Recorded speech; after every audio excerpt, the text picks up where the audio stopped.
Could you imagine Dumb and Dumber with a couple of amigos?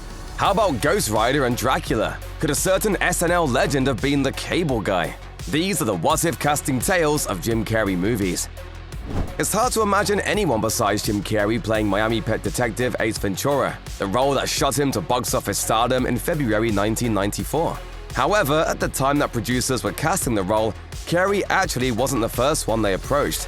As it turns out, Rick Moranis of Honey, I Shrunk the Kids was offered the part, but he ultimately passed. Moranis had established a successful acting career during the 80s, in the likes of Ghostbusters, Spaceballs, and Little Shop of Horrors. But by the time he was courted to play Ace Ventura, he was intentionally taking fewer roles after his wife Ann Belsky died of breast cancer in February 1991. By 1997, he'd essentially retired from acting to raise his two kids, although he occasionally did voiceover work and other creative projects. Moranis ultimately never regretted taking this hiatus. In 2015, he told The Hollywood Reporter that he looked back fondly at working with the interesting people he met during the height of his showbiz career. As he put it, "I have absolutely no regrets whatsoever. My life is wonderful."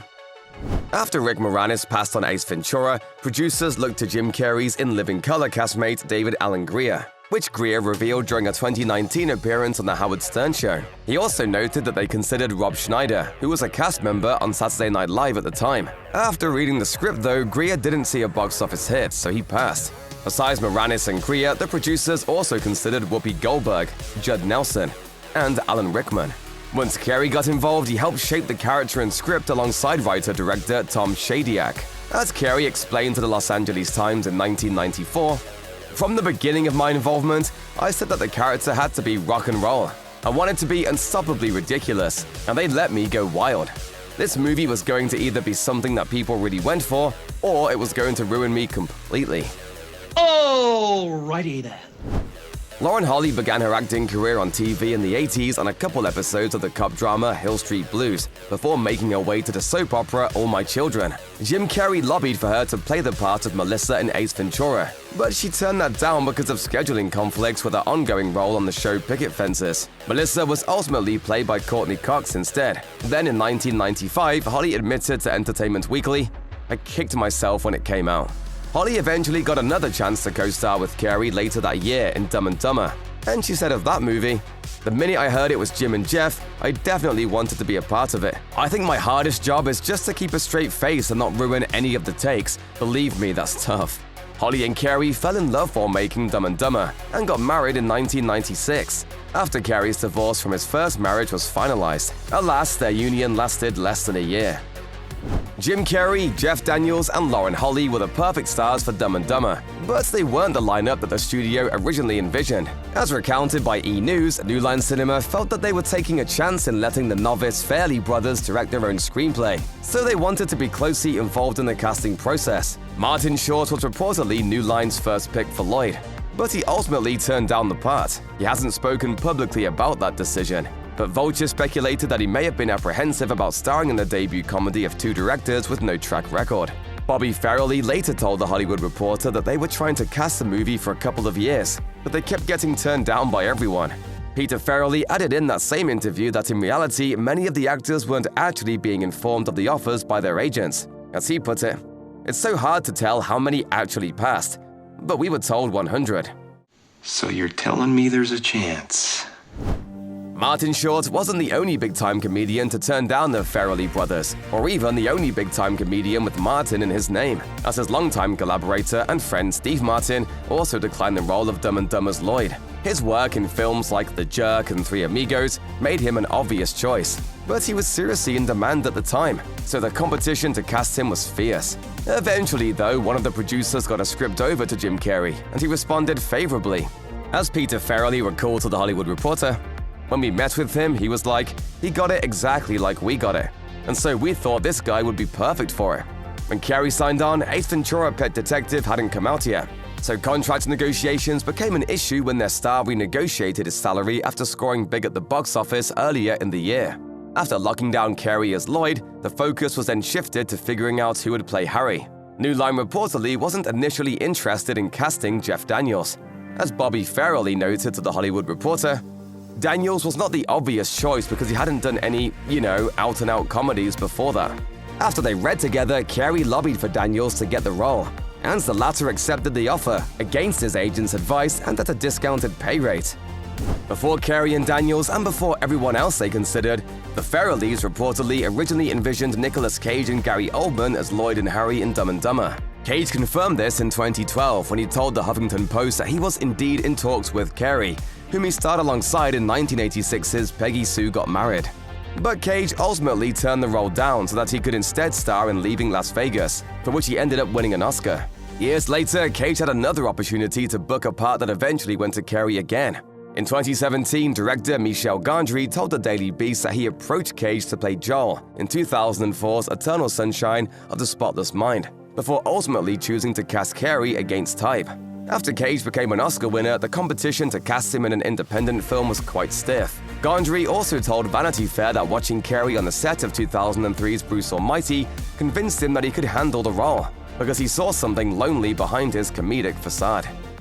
That's high praise! Robin Williams was all set to play the Joker in 1989's Batman, but he ultimately lost the part to Jack Nicholson, who went on to make quite the impression as the clown prince of crime. Williams felt that Warner Brothers had used him as bait to lure Nicholson, and he was disappointed to lose out on a role he believed he would have been perfect for.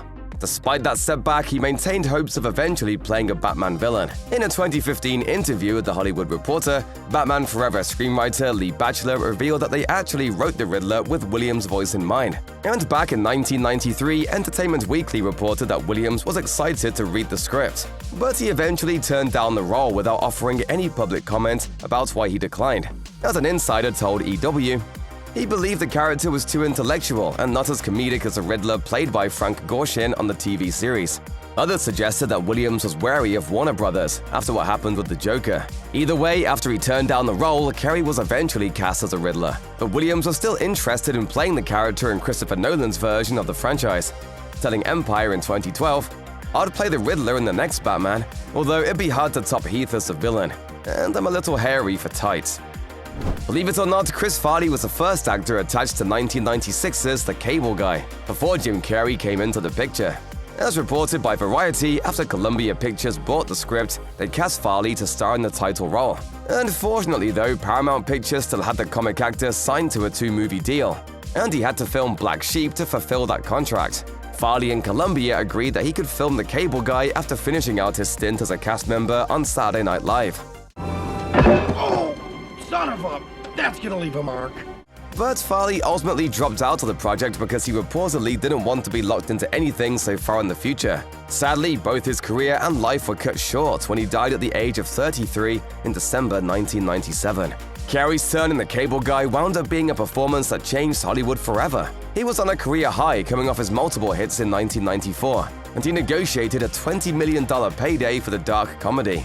As reported by Variety, he was the first actor to command a salary of that size. Looking back in 2021, Variety Deals reporter Mike Fleming Jr. noted, "Every major top-of-the-line movie star got a $5 million raise." At the time, Carrey's payday was bigger news than The Cable Guy itself, which failed to really click at the box office, though it's since become a cult favorite. 1998's The Truman Show predicted the shift towards our reality TV culture, with a bold story about a man who doesn't know that he's the star of a show about his own life. The movie gave Jim Carrey a rare opportunity to take on a more serious role, which would lead to more dramatic opportunities down the road. Oh, and in case I don't see you, good afternoon, good evening, and good night. As reported by Variety, Carrey wanted the opportunity to branch out and show his range so badly that he even took a pay cut, making only $12 million instead of his typical $20 million fee. Director Peter Weir was so set on Carrey taking the lead role that he waited a year to film because the actor was busy making Liar Liar and The Cable Guy. Although this might make it sound like Weir knew exactly who he wanted in his cast, there was still a last-minute shakeup, as Dennis Hopper was actually originally set up to play the antagonist, Christoph. But as reported by the Los Angeles Times, after just one day of shooting, Hopper left the production due to creative differences, and was later replaced by Ed Harris. As Harris recalled to The Hollywood Reporter in 2021, "They were shooting a scene in Malibu, and I live in Malibu. So I drove up the coast to meet with Peter. We talked, it was a Friday. I think I started work on Monday." In April 2010, The Wrap reported that Ben Stiller was talking to director Noah Baumbach about starring in the title role of the adaptation of the children's book Mr. Popper's Penguins. Their interpretation of the project was a little bizarre and included an entirely new storyline with football player Peyton Manning and his real estate agent. 2 months later, it was reported that Stiller had walked away from the role when Baumbach ultimately passed on the project. It seemed that a big part of the appeal for the actor was a chance to work with his frequent collaborator again. Afterwards, the likes of Jack Black and Owen Wilson were on the short list of actors that the studio was interested in casting, but Jim Carrey was at the top of their list. Once Mark Waters came on board as the director, he called up Carrey in the hopes that he would star. They'd been trying to work together for a while, and Carrey was the only person he could see in the role. As Waters told Entertainment Weekly, "I got lucky. I asked for Jim, and I got him." Although Waters was thrilled to work with Carrey, the movie was ultimately tepidly received by critics and didn't do very well at the box office either.